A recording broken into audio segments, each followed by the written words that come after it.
The Arabian monarch goes aboard the president's cruiser to be received amid impressive and colorful ceremonies. This conference was no doubt among the most important of these meetings, and presumably centered on the vastly important question of oil, the potential American development of the oil concession granted by the king. আচ্ছা, কখনো কি ভেবে দেখেছেন যে দেশের কাছে কোনো পারমাণবিক বোমা নেই, বড় কোনো কলকারখানা নেই, এমনকি নিজের দেশের মানুষের খাওয়ার জন্য পর্যাপ্ত পানিও নাই? সেই সৌদি আরবকে কেন আমেরিকার মতো সুপার পাওয়ার এত ভয় পায়? কেন রাশিয়া বা চীনকে আমেরিকা স্যাংশন দিলেও সৌদির বেলা তারা একদম চুপ? We protect Saudi Arabia. Would you say they're rich? And I love the king, King Solomon, but I said, King, we're protecting you. You might not be there for 2 weeks without us. You have to pay for your military.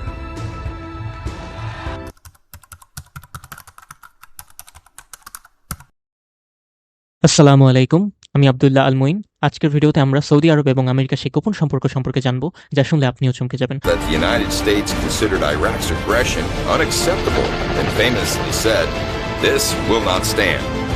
On August 7th, the president backed up his words with a military response as units from the 82nd Airborne Division arrived in Saudi Arabia, the first of almost 670,000 coalition forces from 28 countries.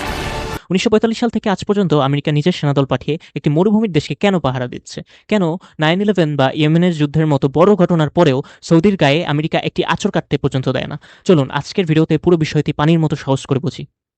ঘটনা শুরু হয় 1971 সালে। তখন America প্রায় দেউলিয়া হওয়ার পথে, কারণ তৎকালীন সময়ে বেশিরভাগ দেশ সিদ্ধান্ত নিয়েছিল যে তারা ডলারে তাদের বাণিজ্য পরিচালনা করবে এবং ডলারের বিপরীতে আমেরিকা তাদের স্বর্ণ দিবে।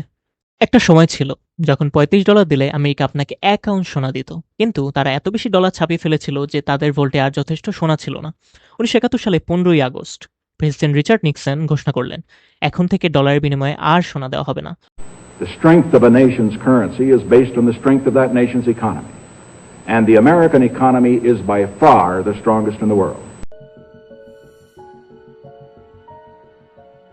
George says as long as we do not have convertibility, he says the Europeans can't do all that much to us. They can't. Because he says when we had convertibility, then they had a right to lecture us about what we ought to do. But with convertibility, without convertibility, that is not the case. অর্থাৎ American dollar তখন একটি কাগজের টুকরা হয়ে গিয়েছিল মাত্র।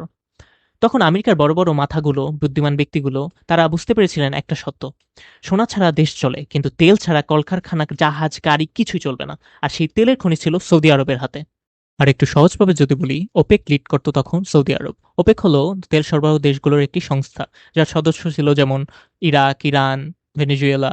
আর ইরানেও তখন কিন্তু প্রেসিডেন্ট শাহের রাজত্ব ছিল, যে ছিল আমেরিকান ঘেঁষা একজন সরকার। 1974 সালে আমেরিকার ট্রেজারি সেক্রেটারি উইলিয়াম সাইমন জেদ্দায় যান একটা মিশন নিয়ে। তিনি সৌদি রাজ পরিবারকে একটি অফার দিলেন, আমরা তোমাদের আজীবন সামরিক সুরক্ষা দেব, সব আধুনিক অস্ত্র দেব, বদলে তোমরা একটা কাজ করবে। কাজটা কি? 1, সৌদি আরব তাদের প্রতি ফোঁটা তেল শুধু আমেরিকান ডলারে বিক্রি করবে।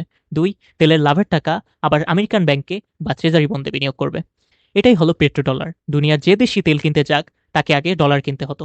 এভাবেই ডলার সারা বিশ্বের রিজার্ভ কারেন্সি হয়ে গেল। এখন আপনি বলতে পারেন, ইরান বা লিবিয়ার কাছেও তো তেল ছিল, তাদের কেন আমেরিকা ধ্বংস করে দিল?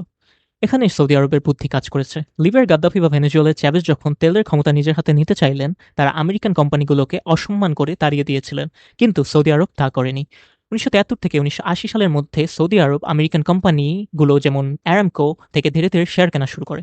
তারা মারামারি না করে হিসাবরক্ষক পাঠিয়ে চেক লিখে শেয়ার কিনে নেয়। একটা সময় দেখা গেল তারা 100% আরামকোর শেয়ারই কিনে নিল। তারা আমেরিকাকে বলে, মালিক আমরা ঠিকই, কিন্তু তেল তোলার কাজটা তোমরাই করো, কারণ তোমরা পৃথিবীর সেরা প্রযুক্তি দিয়ে তেল তুলতে পারো। এতে আমেরিকাও খুশি, সৌদি আরবও খুশি, কারণ আমেরিকা এটা এখান থেকে সার্ভিস চার্জ নিতে পারছে, আর সৌদি আরব বিনা হ্যাসেলে আপনার তেল তুলতে পারছে। তো উইন উইন সিচুয়েশন। সৌদি এখন আমেরিকার অর্থনীতির প্রতিটা কোনায় কোনায় ঢুকে গিয়েছে। আমেরিকার ট্রেজারি বন্ডে তাদের $150 বিলিয়ন আছে। আমেরিকার সবথেকে বড় তেলের রিফাইনারি এখন সৌদির দখলে। এমনকি উবার, লুসিডের মতো বড় বড় কোম্পানিতেও তাদের $1 ট্রিলিয়ন ইনভেস্টমেন্ট আছে।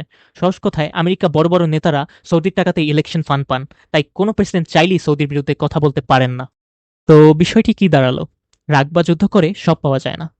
আপনি যদি আপনার শত্রুকেও আপনার ওপর এমনভাবে নির্ভরশীল করে তুলতে পারেন যে আপনার ক্ষতি হলে তারও লস হবে, সেটাই হলো আসল ক্ষমতা।